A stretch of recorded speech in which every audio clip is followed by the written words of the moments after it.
a woman in America by immigration enforcement officers. Some in this country, i.e. Jeremy Corbyn, are calling it a fascist murder. Really?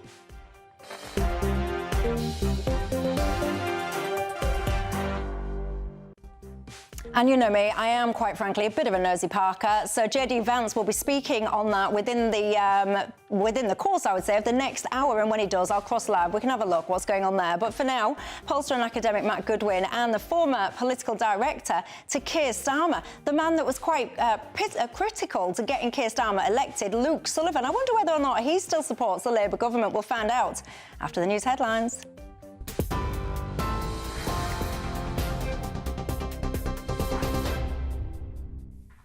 Good evening, it's 1 minute past 6. I'm Katie Bowen in the GB newsroom. Start with a brief breaking update tonight. Sir Keir Starmer has spoken to the Prime Minister of Denmark on the subject of Greenland. Sir Keir Starmer reportedly reiterated his position on Greenland, with both leaders agreeing on the importance of, quote, deterring Russian aggression in the High North and that NATO should step up in the area to protect Euro-Atlantic interests. It comes as Downing Street confirmed yesterday that the UK helped the United States seize a Russian-flagged oil tanker in an operation discussed during a call between Keir Starmer and US President Donald Trump. More on that phone call and that breaking news shortly. Elsewhere, a rare red weather warning has been issued for parts of England as Storm Goretti bears down on the UK. Winds are expected to suddenly surge, potentially reaching 100 miles an hour later this evening, with the Met Office warning there's a danger to life. All train services in Cornwall have been suspended from 6 o'clock, that's now, with severe disruption expected to travel, power supplies and mobile networks. Forecasters say Goretti is rapidly intensifying into a so-called weather bomb, with rare red wind warnings also in force for Jersey and avalanche alerts issued for Snowdon in Wales. Ministers are preparing to U-turn on business rates for pubs, with fresh support expected to be announced in the coming days, GB News understands. The industry had been bracing for steep rises after plans were unveiled to end COVID-era discounts, prompting warnings that many pubs simply wouldn't survive. Now, government sources say a new package is coming, likely to include rates relief and cuts to licensing red tape after an outcry from landlords. Cabinet Minister Pat McFadden says ministers recognise how economically and culturally important pubs are, but Conservative leader Kemi Badenoch says the move is too little, too late. A damning review has found thousands of Metropolitan Police recruits were not properly vetted, allowing dangerous individuals to join or remain inside the force. Serial rapists David Carrick and Cliff Mitchell were among more than 130 officers and staff wrongly hired or cleared to keep working after vetting rules were relaxed. The report says national standards were abandoned during a drive to recruit 20,000 officers, with checks sidelined in the rush to boost numbers. The Home Secretary, Shabana Mahmood, says the failures are a dereliction of the Met's duty to keep London safe, while Assistant Commissioner Rachel Williams says those historical practices no longer meet today's strengthened vetting standards. She insists the issues were uncovered internally, fixed quickly, and that any risk to the public has been properly managed. And to America, where protests have erupted in Minneapolis after a woman was fatally shot by a US immigration agent, sparking a fierce dispute over what happened. The Department of Homeland Security says 37-year-old Renee Nicole Good was a violent rioter who tried to run over immigration and customs enforcement officers. They claim the agent fired in self-defense. But local leaders have flatly rejected that account. The governor of Minnesota, Tim Walz, has spoken in the last few moments, calling for peaceful protests. Protect our Minnesotans who are out there and don't turn the anger to them. This is a brazen use of force. They want us to bend the knee. They want us to capitulate. The way we give them what they want is allow them to use this as an excuse to put more troops on the ground. These are the latest GB News headlines. More in an hour. Tune into GB News Radio wherever you are. Online, on DAB digital radio, on TuneIn, on Radio Player, on Nation Player and on your smart speaker. Just say, play GB News.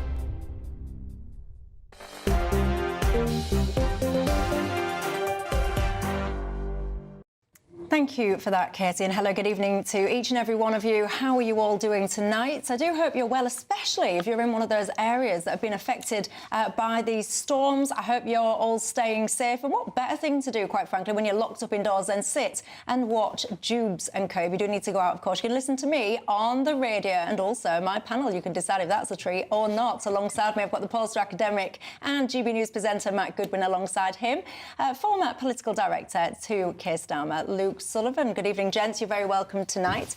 As, of course, each and every single one of you at home, you always are. Join the conversation in all the usual ways. You can email me. You can go to the website. Of course, you can tweet or you X me, whatever it is that you like to call it these days. Now, in a second, I shall be talking about the absolute state of the current Labour government. Just 11% of the electorate backing what they are doing. But I do just want to also let you know, if you've been having the debate in amongst your workplaces, in amongst your own home, about that shooting that you've just been seeing in the headlines there over in America. There's going to be a press conference happening any second now, supposed to be at 6 o'clock. They're just running a little bit late. It's caught my eye today, the likes of Jeremy Corbyn calling this a fascist murder. He's saying basically this is what happens when you let far-right enforcement agencies and governments and all the rest of it run amok. He says it's all the more chilling that politicians in this country have called for ICE-style raids to implement an anti-migrant programme. What do you think to this? I mean, you've just seen the clip. Do you look at that and go, my God, what a fascist situation? Do you have a slightly different view? I am a nosy Parker, so when that press conference does start, I will take you over to that and we can see how that one pans out. But for now, this poll caught my eye, you know. Just 11% of Brits, this is a YouGov poll, just 11% of Brits now support the Keir Starmer government and their performance of what it is that they're doing. You, Luke Sullivan, played a pivotal role in getting this government into power. How do you think they're doing? Look, I think the poll probably doesn't come as a surprise to anybody. It's a surprise to me. I can't believe it's that high. 11%. Well, honestly. I was avoiding making the obvious joke, but look, I think there is no underplaying how difficult the government's political position is. I think it's been a very difficult first 18 months for this Prime Minister. And yes, the public are rightly furious, not just with this Labour government, but on the whole with all politicians. Their tolerance for politicians and politics, for politicians who have promised them that they're going to fix things and get them done, and then them not seeing them. And I think that's completely understandable. And I think we also saw at this weekend, when the Prime Minister was out giving a range of interviews and pieces to other journalists, him actually acknowledging that he understands the public are furious and want change, and that he also wants to get on and do it. Do you think he understands that, or do you think he's been taught, you've got to get in front of those cameras and you've got to say, right, I get it now, I'm on it, I'm there? No, he does definitely get it. I think he himself... Well, he's created it, so if you get it, why have you created it then? Well, I don't think it is cause and effect. I think it was always going to take a long time to fix some of the problems that the British public can see and are really, really frustrated at. This isn't an overnight fix. I think the other part of the picture has got to be for this government that he's also got to show some hope, some sense that there are some quickish wins. It can't just be, it's going to take me 5-10 years to fix the country. They've got to show some proof. And I think the Prime Minister, some of the key advisors around Keir Starmer have also said this is going to be the year of proof where people are going to see the benefits of some of the difficult choices they've made. Matt Goodwin? Well, I think what we're seeing is the most unpopular government in polling history, with the most unpopular Prime Minister in polling history. Labour are collapsing before our eyes, not because of what came before the Labour government, but because of the choices the Labour government have made. It was the Labour Party's decision to put taxes up when they promised the opposite. The Labour Party's decision to cripple businesses up and down this country with tax rises, with business rate increases. It was a Labour Party's decision not to fix the borders, not to do the things that are necessary to keep British people safe. It was a Labour Party's decision to sell off our national territory and then to deride much of the country as being far right. I just think Starmer and the Labour government have clearly shown themselves to have no understanding of what ordinary people in this country are thinking and feeling. And now the people in this country have seen through this Labour government. And it's not true, just lastly, that this is politics as normal. Lots of people are actually supporting political parties. One of the interesting things today, Michelle, is only 35% of people are supporting the two uniparties, the old parties. The vast majority of people are either supporting reform, or they've gone over to the Greens, or they've gone over to the Liberal Democrats. What we're seeing, I think, is the collapse of the regime that has dominated this country for the last 30 years and the beginning of something entirely different and very new. One of the things that's always on my mind is how much preparation, because obviously Labour were 14 years in the wings waiting for their moment on the stage.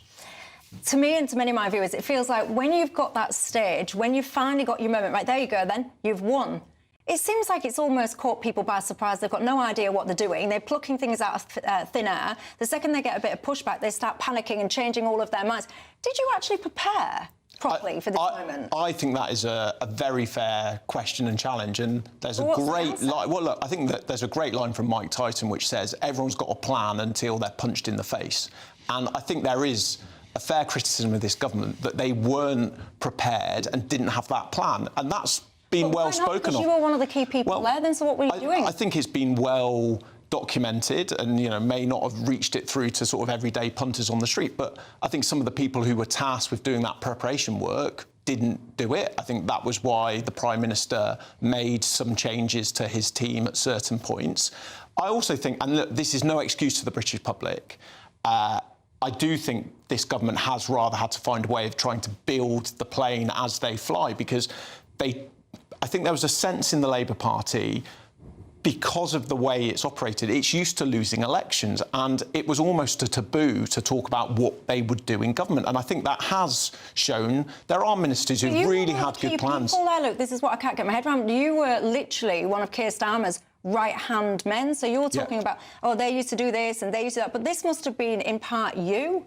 Yeah, and that's a fair challenge. Were you not sitting there thinking, I mean, surely you were not sitting there doing your job going, hey, I'm going to put my feet up, smoke a cigar because we're never going to win. You must have been thinking you was going to win, right? Surely. I think we sensed we were very likely to win unless something happened. There were certain people who were tasked with preparation of government and were given that as a responsibility. I think that is a failing of some of the preparation, and that is why I do think they've had some problems in certain areas, and it has been and it's a perfectly legitimate question to ask. Do you think there's anything that they can do to turn this around? No, I think it's completely over for this Labour Party, the Labour government. No, I think it's over for the Labour Party. I think what we're heading into is a prolonged period of managed decline in this country. We've seen the official economic forecasts. We know growth is going to continue to basically remain at very low levels of decline. Living standards are going to decline. Illegal migration is going to continue to increase.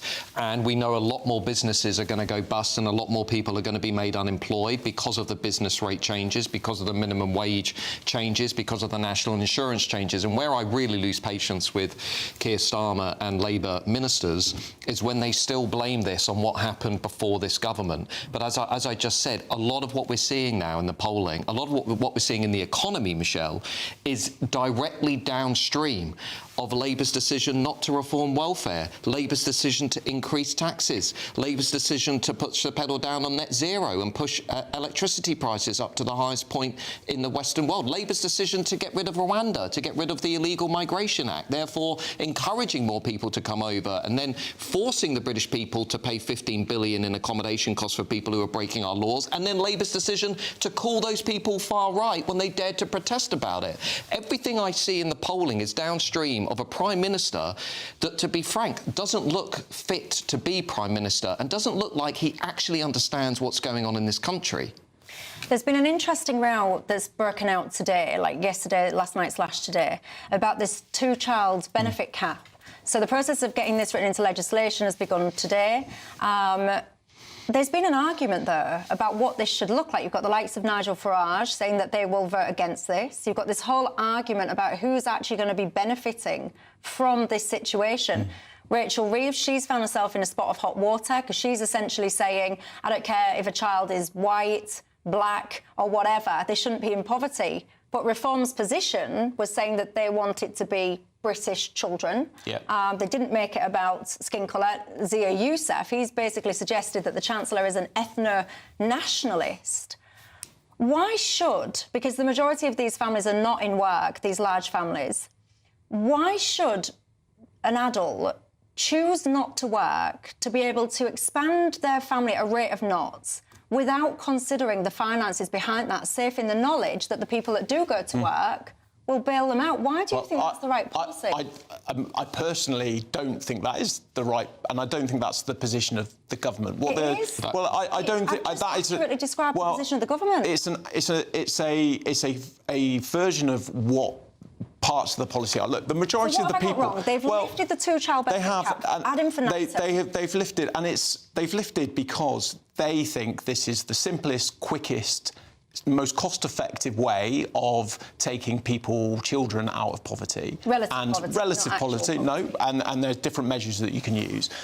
There is no politician that I'm aware of on the Labour side, especially not this Prime Minister or the Chancellor, who thinks, people should sit at home on benefits and have bigger and bigger families. But they are. Well, there are certain people who do that, but I think what you would find is on the majority of the people who will benefit from from this change, that the majority of them are on universal credit and probably working. That there is a very small number of large families, and I agree with you. Look, I think that is wrong, and I don't think any Labour politician would defend that. The idea, that Labour are not actually getting on top of welfare. We have 9 million working age adults on welfare. About half of those have no requirement to look for work. Now, Labour had an opportunity to reform the welfare state and incentivise work rather than welfare. Labour chose not to do any of those reforms. Labour couldn't even commit itself to actually lowering the pace of spending increase on welfare. It just completely ducked out of welfare reform. It backed away from it. And now Rachel Reeves has the audacity to say, well, Nigel Farage is racist for saying that any changes in the welfare regime should fundamentally benefit British people who are working and contributing to the economy. She's completely adrift with what Reform are saying on this policy. She's clearly not read the Reform policy on this issue. It is also true, as we know from freedom of information requests that Nick Timothy and others have submitted, that around nearly 400,000 people who are going to disproportionately benefit from Labour's welfare change are families of Pakistani, Nigerian, Somali heritage that are more likely to have large families. Many of them are not working. Many of them are not in the economy. So there are lots of taxpayers watching this show who will say, well, I get up in the morning, I set my alarm at night, so I have to get up, I have to go and work hard. Why am I now being forced to subsidise hundreds of thousands, if not millions of people in this country who are often not from this country, who happen to be having large families, sitting at home and not working? Well, there you go. Let's ponder that then over the break, and I'll let you answer when we come back. If you're in Cornwall, by the way, I mentioned the weather at the top of the show. This is what it looks like right now. There's a red weather warning. If you're listening in your car so you can't see the screen, you're not missing much, because I can't even see what it is. It's just a black thing with a bit of rain on in front of it. That was a bit of an anticlimax, wasn't it? I don't know what it is. It's like snow or something. Anyway, moral of the story is stay indoors. Don't be one of those wallies that goes storm chasing, going out to have a look at everything, then you accidentally fall in, and then everyone has to risk their life to go and save you because of your ridiculousness. Don't be one of those people. Stay at home and listen to Dewbs & Co. instead. Coming up then, let's answer that question.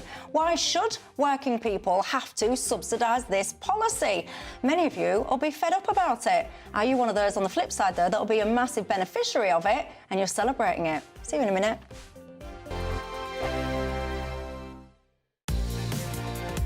Mornings don't have to be tiresome, especially if you have the right company. Wake up to news as it happens, opinion and debate, and of course, a little bit of entertainment too. Because when the kettle's on, we're on. That's Breakfast on GB News, a show worth waking up for. Every morning from 6 a.m. Only on the People's Channel, Britain's news channel. We'll spread the news, you spread the word. From the school run to the home run, watch a new show for all of Britain. So he can say whatever he wants. A straight-talking show where all voices are heard. And, you know, when are we going to stop talking about smashing the gangs and actually do it? With the stories that matter from every part of our country. There's a bit of a crash landing there for your Chancellor. Bold, fearless and standing up for you. That's me, Martin Dewberry, 3 p.m. till 6 p.m, weekdays, here only on GB News. The People's Channel, Britain's news channel. Westminster's full of talk, but out here, it's the real world. Am I allowed to talk No, now? that's it. This is where it matters, real people and real lives. That's what politics is all about. In fact, has Trump made a good start? No. Straight answers, no spin, and just a couple of pints. How many fingers have I got up? About 10. So join me for Lee Anderson's Real World every Friday at 7 p.m, only on GB News. The People's Channel, Britain's news channel.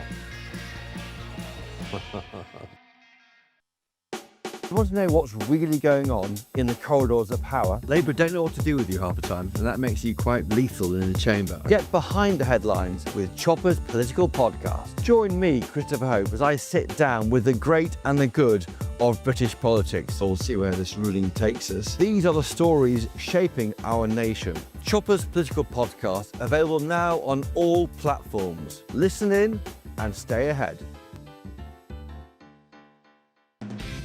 Decisions made in Washington aren't just shaping America, they're shaping Britain too. From migration to global security, from crime to health. Whatever happens in the White House today will be felt in your town or city tomorrow. That's why The Late Show is live from Washington, D.C. Cutting through the politics to show you what it all means for Britain. The Late Show live every night at midnight. Only on GB News, Britain's news channel. Exciting news. Every Friday, my Patrick Christie's Tonight Show is going to have a twist to it. We're welcoming some special guests. You. That's right, on Fridays I'm going to be doing my show in front of a live studio audience because this show is about you and what you have to say. It's going to be the same big debates, same big topics, same big opinions. But every Friday night at 9 p.m, you are invited to come on down to Patrick Christie's Tonight to be a part of the action. Only on GB News, the People's Channel, Britain's news channel.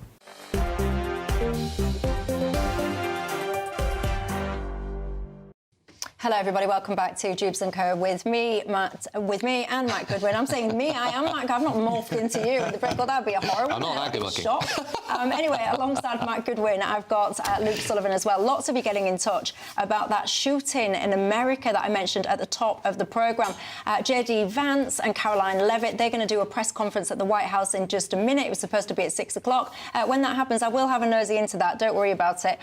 Jim says that I've just watched the execution of that woman by the Ice Agent in America. Shocking, over the top, completely unnecessary. No way, he says, was it self-defence. Lisa says, I've watched so many of these videos of this issue. The woman was driving away when he shot her through the windows of her car. How was that self-defence? She wasn't driving at them. She was driving away. I've got to tell you, I've got a slightly different view to that. But we'll hold our thoughts until we see this press conference, shall we? For now, let's return, though, to that conversation that I was just asking. I left you to ponder the question over the break. Why should working Brits have to subsidise expanding families that are foreign-born? The short version that's coming through on the inbox, etc., is that we shouldn't. Well, why are we then? Well, I don't think that was the debate that either Nigel Farage or Rachel Reeves were having. It's a debate I was having. No, and that's a fair point. Look, I think on the whole, we need to have a welfare system that rewards people to be in work. And I think that's what this government is aiming to do. I think, Matt, you were completely right before the break that this government backed away, you know, because of the rebellion in the summer from welfare reform.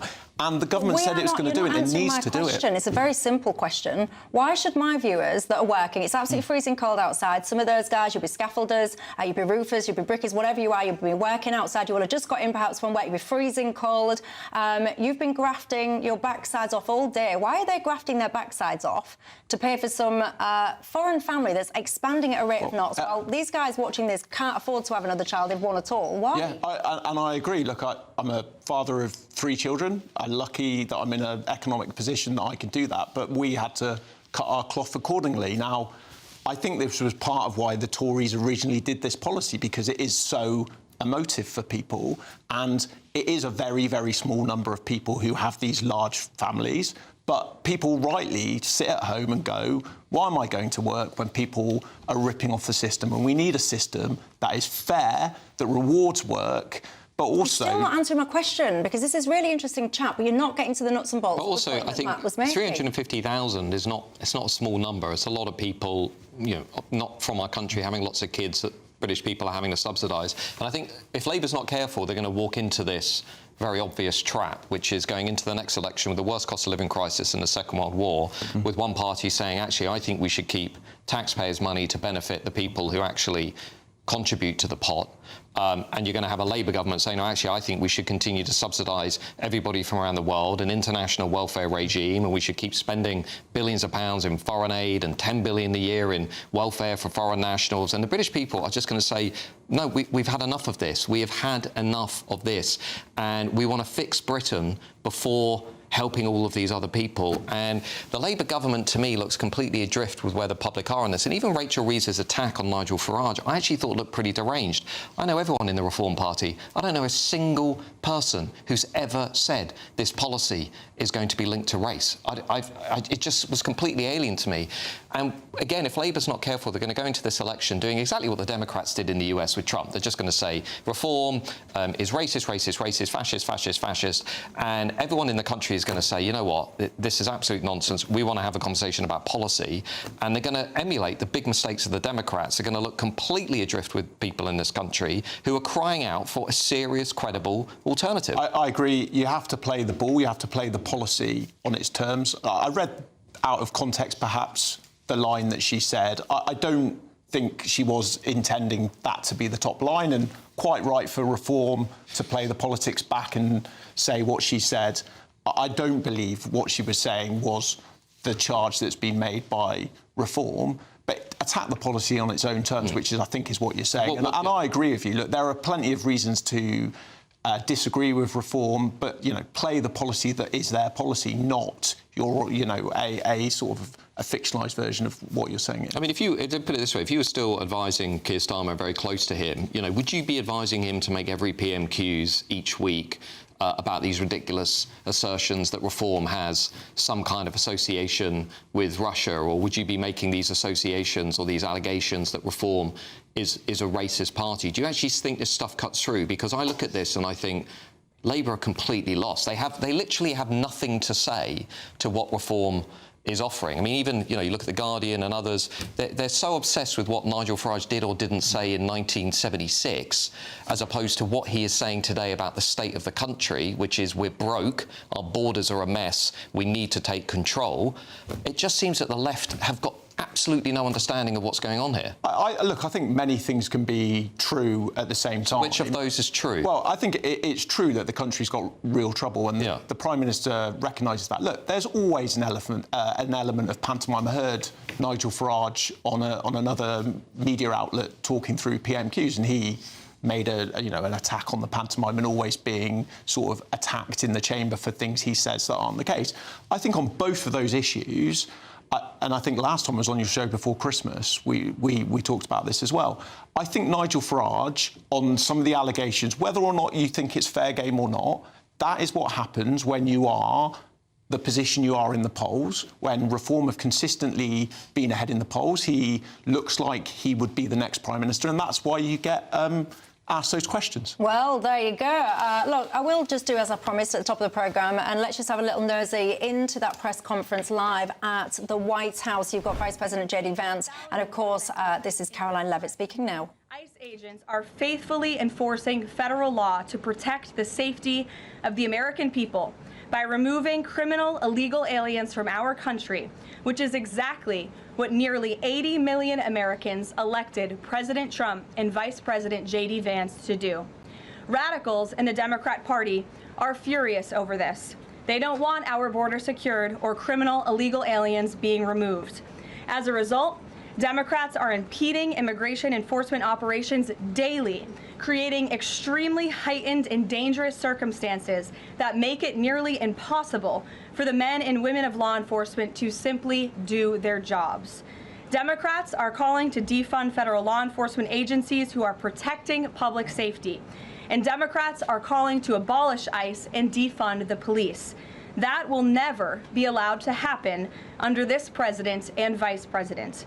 The Trump administration will redouble our efforts to get the worst of the worst, criminal illegal alien killers, rapists, and pedophiles off of American streets. The Department of Homeland Security will continue to operate on the ground in Minnesota, not only to remove criminal illegal aliens, but also to continue conducting door-to-door investigations of the rampant fraud that has taken place in the state under the failed and corrupt leadership of Democrat Governor Tim Walz. Taxpayers have been ripped off to the tune of billions of dollars in this one state alone, and that is going to end, and people are going to be held accountable. The Trump administration has activated thousands of federal agents, doubled the number of U.S. attorneys in the DOJ office in Minneapolis, and surged resources to hold fraudsters accountable and demand justice for law-abiding American taxpayers and citizens across our country.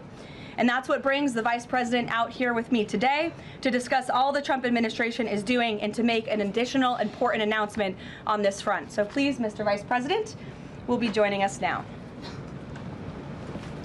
Guys. Thank you, Carolyn. Thank you.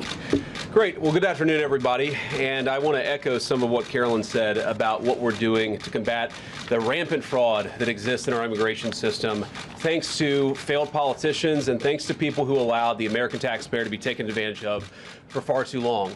I think it's important to understand why this matters to the American people. I am a father of 3 young kids, a lot of people in my generation. What is that going on there? Is that normal? Okay. CNN installed this broken camera just to throw me off my game, but it's not going to work. So here's the simple fact here.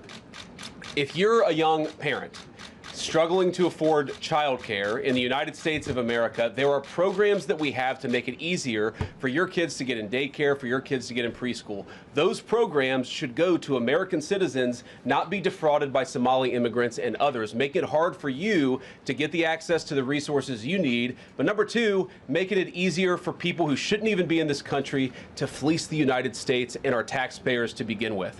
We have actually activated a major interagency task force to make it possible to get to the heart of this fraud. We have Department of Agriculture resources that are focused on SNAP fraud so that people who need food benefits can get them, but illegal aliens and other fraudsters don't.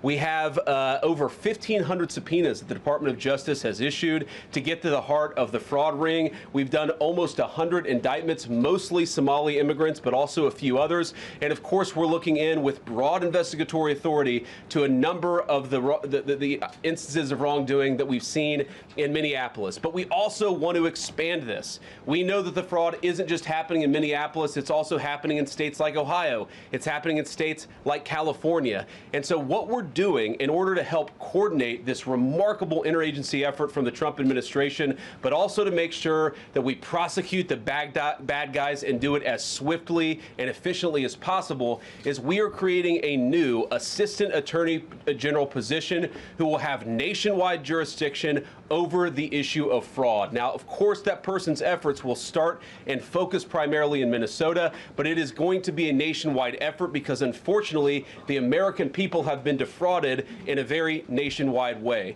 I want to thank a couple of people for their cooperation, in particular Pam Bondi, our Attorney General, first of all, for getting a lot of resources to Minneapolis to start to investigate and prosecute this fraud, really at an industrial scale. We've never seen fraud like this in the history of our country. Pam has been doing a great job to get the resources there to uncover it, but importantly, creating a job like this often takes months, sometimes even longer. When we realized that we needed this Associate Attorney General position, Pam got this person up and running in about a week. We're going to make the nomination hopefully in the next few days. We'll obviously let you guys know who that is when we do it. I've talked to Senate Majority Leader John Thune, who has promised me swift confirmation for this official, but this is the person who is going to make sure that we stop defrauding the American people. And here's one final thing I'll say about this. I've heard a lot of people say that we need a special counsel to investigate fraud in the United States of America. I actually agree, and that's what this position does. It has all the benefits, all the resources, all the authority of a special counsel, but with two crucial differences. Number one, it will be run out of the White House under the supervision of me and the President of the United States. And number two, it's actually constitutionally legitimate. As you guys may know, the special counsel statute has some major constitutional questions. When we get the bad guys, we want to make sure we get them permanently and they don't have some legal technicality they can get out of, which is why we set it up as an associate attorney general. I'll take some questions, but I want to make just one final observation here. When I was actually walking out here, somebody sent me a photo of a CNN headline about what happened in Minneapolis. And this is the headline. I'm just going to read it. Outrage after ICE officer kills U.S. citizen in Minneapolis. Well, that's one way to put it, and that is the way that many people in the corporate media have put this attack over the last 24 hours. And I say attack very, very intentionally, because this was an attack on federal law enforcement. This was an attack on law and order. This was an attack on the American people. The way that the media, by and large, has reported this story has been an absolute disgrace, and it puts our law enforcement officers at risk every single day. What that headline leaves out is the fact that that very ICE officer nearly had his life ended, dragged by a car 6 months ago, 33 stitches in his leg. So you think maybe he's a little bit sensitive about somebody ramming him with an automobile? What that headline leaves out is that that woman was there to interfere with a legitimate law enforcement operation in the United States of America. What that headline leaves out is that that woman is part of a broader left-wing network to attack, to dox, to assault, and to make it impossible for our ICE officers to do their job. If the media wants to tell the truth, they ought to tell the truth that a group of left-wing radicals have been working tirelessly, sometimes using domestic terror techniques to try to make it impossible for the President of the United States to do what the American people elected him to do, which is enforce our immigration laws. The President stands with ICE. I stand with ICE. We stand with all of our law enforcement officers. And part of that is recognizing that you people in the media, not everybody in this room, but many people in this room have been lying about this attack. She was trying to ram this guy with her car. He shot back. He defended himself. He's already been seriously wounded in law enforcement operations before, and everybody who's been repeating the lie that this is some innocent woman who was out for a drive in Minneapolis when a law enforcement officer shot at her, you should be ashamed of yourselves. Every single one of you. Questions? Thank you, Mr. Vice President. I wanted to read a quote from Tim Walz earlier today. He said, when things looked bleak, it was Minnesota's first that held... Blimey, that was Vice President J.D. Vance there. He was not hanging back. This is, of course, about that issue. We played you the clip at the start of the programme. I'll try and replay it for you again in a second, just to remind you what it is that we're talking about there. The reason that I thought it was quite interesting to go to that press conference, one of my viewers, Gemma, she's got in touch and said, Michelle, we're not in America. We've got enough issues of our own over here, so what you're doing going to this? I'll tell you, Gemma, this notion of how you control immigration, we're seeing it now. He's just been talking there about people trying to interfere with lawful activity of immigration officers trying to do their lawful activities. And in this country, there's a huge debate about how far you go in terms of controlling immigration and removing people that shouldn't be here. It's not a cute process. Deportations, removing people from a country that shouldn't be there, it's not nice, it's not fair, and all the rest of it. What do you think?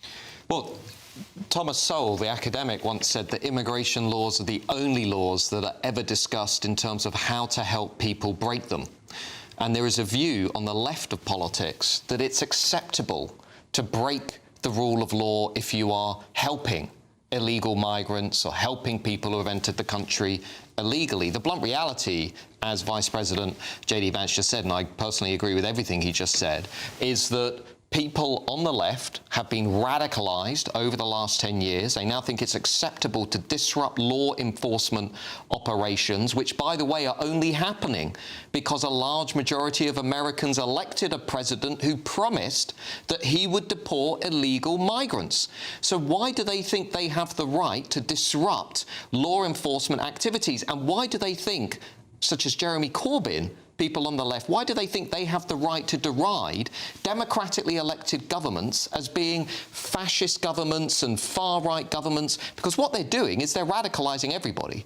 They are radicalising people on the left to the point where they think it is acceptable to intervene in law enforcement. Well, you're referencing the Jeremy Corbyn thing. Just in case you don't know what he said, I'll get it back for you on the screen, just so you're up to speed. He says, I'm horrified by the murder of the woman in Minneapolis, shot by an ICE agent. This is what fascism looks like in real time, where a far-right government emboldens a violent death squad to terrorise communities with impunity. I think that is one of, because I hear a lot of tosh in my life, but that is one of the biggest piles of tosh that I've heard in recent days, weeks and months. Where are you on this? I think I'm somewhere in between in terms of... Look, I think your analysis may be right to the United States. It absolutely is not where I think things are in the UK, and thank God they're not. I think, as Jeremy Corbyn has shown, he is trying to use the other side of those on the right of certain parts of the political spectrum who are trying to use the issue of immigration to, you know, gee up their side of the debate. I don't think that Jeremy's contribution is trying to give an actual analysis of what the situation is in the UK. It's trying to, placate his base. What do you think? Because, I mean, he's calling it a murder. JD Vance is basically saying it was someone interfering, essentially, in democracy and law enforcement. Where are you on it? Well, I mean, my own personal view, having seen it, and look, I've only seen a edited clip and we haven't got the full context. You know, my starting point on these things is it's understandable politicians give views, but it's normally better to wait until all the evidence and facts are given. I understand why JD Vance has got to play to his political base and things have become very polarised. All I would say, and I would imagine most of the GB News viewers in the UK think, is we hope our politics doesn't get to a point of being as polarised and divisive as it's become there. Because I think what is probably happening is, if you're of a certain view, looking at that clip, coming in predisposed, you see what you see. Look, my view was, if that was in the UK and that was seen on the British streets, I think people would be pretty outraged that that was a use of force. But look, it's a different context in America. Well, it's not that different. I mean, it wasn't that long ago we had people on the left of politics casually ignoring mass civil disobedience during the COVID pandemic, where we had Black Lives Matter protesters assaulting police officers and breaking the rule of law during a pandemic, where everybody else was told they could not possibly leave their home or go into public spaces. I think the conditions are there for something similar to what we've seen in America, particularly if, I hope, we have a government that actually starts to deport illegal migrants out of this country, because that needs to happen. Now, I hope people on the left in British politics, from Keir Starmer to Yvette Cooper to David Lammy to Sadiq Khan, who have also shown the same tendency to radicalise people. Everybody's a fascist. Hang on a second, you pull your face. It wasn't that long ago. The guy you helped get into number 10 was calling everybody in this country, or accusing everybody in this country, of jumping on a far-right bandwagon because they wanted a national inquiry into the grooming gangs. Don't pull the face, because I've seen Keir Starmer call a lot of people out there far-right for a long period of time. It wasn't that long ago we had Lucy Powell accusing everybody of blowing a dog whistle because they cared about the mass rape of British kids. So my view is the left should be a lot more careful with how it deploys language on these issues. Look, I agree. I think people should use language very, very carefully. I think when you get into a place of accusing your political opponents in terms of enemies, and all wings of British politics does that, I think it risks this polarisation. I think, as I was saying earlier on Nigel Farage and his position on two-child families, we need to be in a place where you are playing the ball, not necessarily the player. And I think language in this area works. I think where I come to it from is, I don't think anyone there wants to get to a place that we are in the US that looks like people are radically polarised. We have a very strange thing going on, though, in our modern-day society, whichever country it is. So many people just seem to think that they can do whatever they want and be immune from the consequences. I don't mean to be rude, and obviously I don't think anyone deserves to be shot at point-blank range, obviously, it goes without saying. But if you want to disrupt the activities of law enforcement, if you want to ignore people when they ask you to get out of their car, if you want to drive your car and use your car as a potential lethal weapon and aim it towards law enforcement officers, well, then you do take an element of responsibility for what happens to you next. That's what I would say. And it's the same as you see in this country when people are going on hunger strike. And then you've got people in this country saying if those people die, the blood is on the hands of the government. If you choose not to eat, it's not Keir Starmer's fault, is it? Have a little bit of accountability, but obviously that is a controversial view in this country, I think. Anyway, lots more to discuss after the break.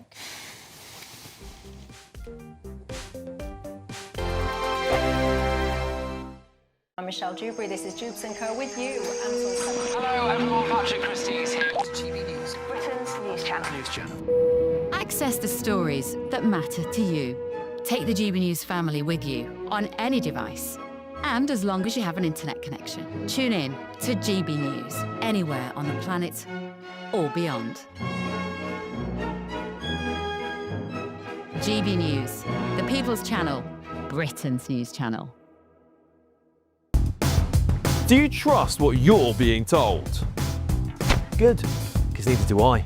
Those are just facts. I'm Alex Armstrong, and on my show, we'll expose the spin. Well, I want to answer that, because you didn't let me last time, because you always speak over me. The broken promises. To deny that is denying the truth. And the hypocrisy. Needs to stop. You think we can allow? Politics, policy, parliament.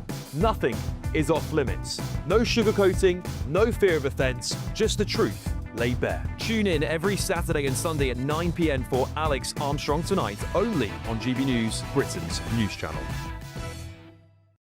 Bold. They are under no illusion. Ray, are you a human trafficker? Boundless. I've had enough of the nonsense, and I'm not afraid to say it. Don't get this on the BBC. Every weeknight, I tear through the headlines. The smell of gasoline. Should we be worried about it? From Westminster madness to cultural war chaos. I'm going to do now, they are throwing things out the car as we speak. Get ready, Britain. Here we go. Patrick Christie Tonight, weeknights from 9 p.m. only on GB News, Britain's news channel. Mornings don't have to be tiresome, especially if you have the right company. Wake up to news as it happens, opinion and debate, and of course, a little bit of entertainment too. Because when the kettle's on, we're on. That's Breakfast on GB News, a show worth waking up for. Every morning from 6 a.m. Only on the People's Channel, Britain's news channel. We'll spread the news, you spread the word. Britain was once the envy of the world. But look around. A nation that no longer knows what it is or where it's going. A country that's broken. How do we fix Britain? How do we bring it back? Friday night with Matt Goodwin at 8 p.m. only on GB News.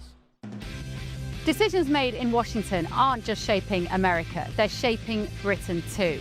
From migration to global security, from crime to health.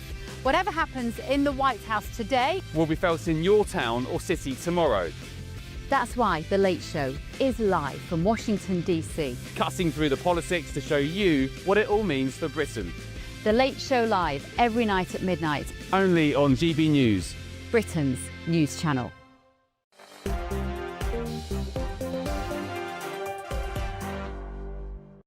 Hello, everybody. Welcome back to Dewbs & Co. with me, Michelle Dewberry, Matt Goodwin and Luke Sullivan. Lots of you were just watching that JD Vance and Caroline Levitt press conference saying, wow, Michelle, when you see the way that those guys do business and communicate, it reflects the difference, shall we say, to put it mildly, here. And Moira says, Caroline Levitt does such a great job. We don't even have a counterpart like her in this country. She certainly can communicate her message, whether you agree with that message or not. Anyway, you'll have strong opinions on this one. Pubs. Do you have a local pub? Do you frequent it? Do you try and keep it in business? We've followed this story at great length. Now, of course, it looks like there will be a potential U-turn when it comes in particular to things like the business rates. Now, Sacha Lord, he's just tweeted something that I think is quite an interesting point because it looks likely, let's face it, there's going to be a potential U-turn. He's then saying it shouldn't, though, just be restricted to pubs. He's saying it should be all hospitality, hotels, restaurants, cafes, live music venues, etc. What do you think where we should go next? Well, I completely agree with him because we're seeing a Labour U-turn because, once again, Rachel Reeves and the Labour government have shown themselves to be completely at odds with what actually drives an economy. So it's not just that business rates have increased significantly. And I looked at the numbers today, Michelle, they are shocking. I know you've got many pub owners and landlords watching this show. They come on the channel, and their business rates are basically doubling. If not more so. And you've then got the minimum wage increases, you've got the national insurance tax rises, you've got the new worker employment legislation, the Workers' Rights Bill coming in, and you've got a Labour government that is sort of going out of its way to destroy the lifeblood of the UK economy, which is small, medium businesses, including pubs. I think business rates need to come down across the board. I think the national insurance tax increase needs to be taken off. I think we need to drop net zero and bring energy bills much lower so they're not the highest in the Western world. I think we need to put businesses first. Otherwise, to be frank, we're not going to have much of an economy left. Luke?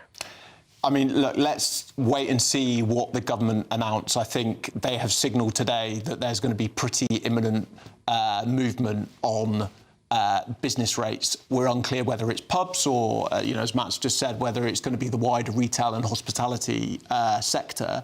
Look, this has got all the makings of being a real political and economic headache for this government, and I think that's probably why they've moved relatively quickly to try and resolve this. Look, there's a number of things going on for the government as to why this is happening. There is the normal sort of uprating of business rates, and then there's the end of COVID support, and it's a sort of very difficult storm, as you've said, with the other challenges that are happening to pubs. And it's right that the government are held to account on it, and that businesses are very angry about what they think has been said to them about this Labour government supporting pubs. Look, no Labour politician that I'm aware, any politician that I'm aware, wants to hurt pubs, retail, hospitality, and we've got to try and find a solution. Let's wait and see what the government say. I just don't think that's true, though. The Labour MPs voted for tax rises, put business rates up, remain committed to net zero,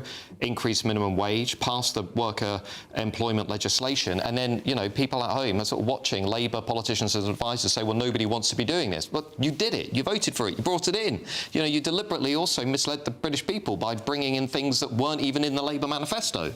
So, there are lots of small businesses up and down the country that are understandably completely hacked off with the Labour government. I'm really genuinely concerned about where we're going to be at the next election. If we don't get a financial crisis next year or 2027, I think that's very likely, by the way, because the markets are looking at this government now and saying, I'm not sure they even know how to run this economy. I think we're probably likely to see some kind of debt crisis. I notice historians and economists, Neil Ferguson and others, are now saying we are literally on the precipice of a major debt crisis, because it's very clear people in Westminster have no idea what it takes to build an economy. We need to slash tax, slash net zero, slash regulation. We need to reduce the size of the state. We need to make it easier for local businesses, small businesses, to hire people. It's 15% more expensive to do that than it was during COVID. So I just think, we need to get back to basics here and prioritise the one thing the Labour Party said it was going to prioritise and has now forgotten, which is growth.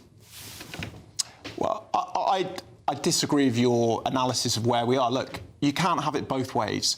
We can't have the saying that there's going to be a debt crisis in the decisions this government made. What we have seen, and look, they are really tough choices this government's had to make about raising some taxes to try and get borrowing costs down, to see where the markets are lending money. What we have seen, and look, there's no way that, this government thinks that the British public should just be happy with the state of things. Like, as we spoke at the top end of this show, understand why the British public are frustrated. But they've had to make some really difficult choices to balance the books, and we have seen interest rates lower. Now, on business rates, I think the Treasury have signalled quite rightly that they're listening, engaging with industry, and let's see what the package is when they come forward. But this has been an industry that's faced pressures for a very long period of time. Not like this. I think business rates, feels for some pubs like the thing that sort of tips them over the edge, and that's some of the language they've made. Let's see what the overall package is. But I just disagree with you. Labour politicians, no politician wants to see small, medium, any size business go to the wall, because I agree with you. Look, it is the lifeblood of our economy. Schools go to the wall. The comparison, many of them are small businesses. The comparison with the COVID era is misleading. During the COVID era, businesses were not also getting hammered by national insurance tax rises, minimum wage increases, and now workers' rights legislation coming bearing down on them. It's a completely different era. Lots of small businesses out there saying, just give us a break, give us some economic freedom, let us grow, let us hire more people, and Labour are doing the opposite. Fine, you've got 10 seconds. Look, let's see what the package is. This government wants growth. The lifeblood of our economy has always been small and medium-sized businesses. Government really wants to support them because that is what is going to get this economy going. Well, many of you will be small business owners and pub owners. I know many of you feel deeply betrayed by this government. Will that U-turn then change things around for you? Lots of you as well telling me that I need to go to the opticians because I'm seeing things when it comes to that shooting. Why was there a shot through the front of the windscreen then? Riddle me that. Anyway, that's all I've got time for. Thanks, guys. Have a good night. See you tomorrow night. Expect warm spells with the odd rude interruption. Box Boilers sponsors the weather on GB News. Hello, very good evening to you. This is your GB News weather update coming to you from the Met Office. Storm Goretti is battering the southern half of the UK, bringing heavy rain, some significant snow and damagingly strong winds to the southwest of the UK in particular. The low itself is tracking its way eastwards across southern parts, bringing a lot of unsettled weather. With that, there are a number of warnings out, including an amber for snow as we go through the night across Wales and the Midlands, but particularly a rare red warning for parts of Cornwall where gusts are exceeding 80 to 100 miles per hour, leading to some severe disruption here. As we go overnight, Goretti makes its way eastwards. As a result, the strongest winds in the southwest, they drop out, but we see further windy weather across southern counties, and that snow continues to build up across central parts with a lot of rain elsewhere across the south. Temperatures are dropping to around freezing across southern places. Further north with drier, clearer weather,